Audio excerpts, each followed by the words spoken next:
জাটকা রক্ষায় নদীতে মাছ ধরা বন্ধ থাকায় অভাব গ্রাস করেছিল মেঘনাপাড়ের হাজারো জেলে পরিবারকে। এবার সেই অন্ধকারে আলোর ঝিলিক হয়ে এলো সরকারি খাদ্য সহায়তা। জেলের লিগে ভালো হয়েছে আর কি, মনে করেন এত বছর কোনো পুনর্বাসন হয় নাই, এখন এইবার পাওয়া গেছে।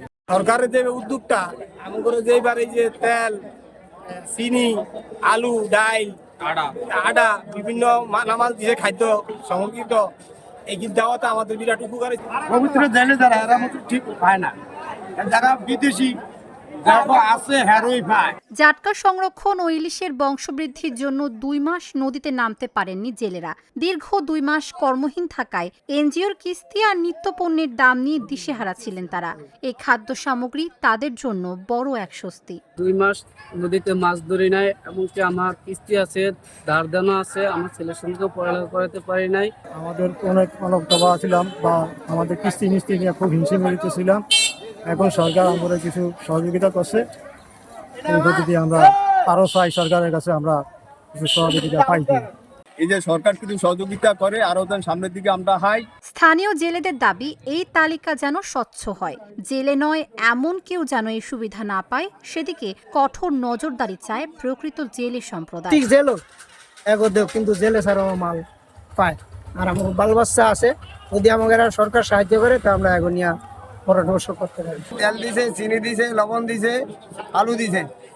আমরা তো 2 মাস মাছ ধরি না, আমরা সব সময় সরকার থেকে চাই এই সহযোগিতা। সরকার এই যে মালটা দিছে আমরা অনেক উপকারী।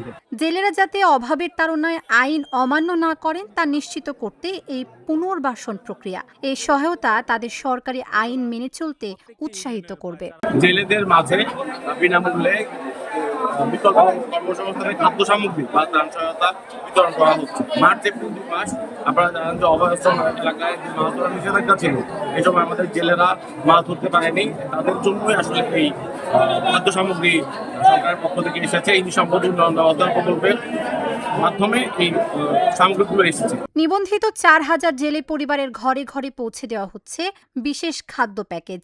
মৎস্য অধিদপ্তরের এই পুনর্বাসন প্রকল্পের আওতায় প্রতিটি পরিবার পাচ্ছে 10 লিটার সয়াবিন তেল, 12 কেজি আটা, 8 কেজি মসুর ডাল, 16 কেজি আলু ও 4 কেজি করে লবণ ও চিনি। Dhaka journal, news desk.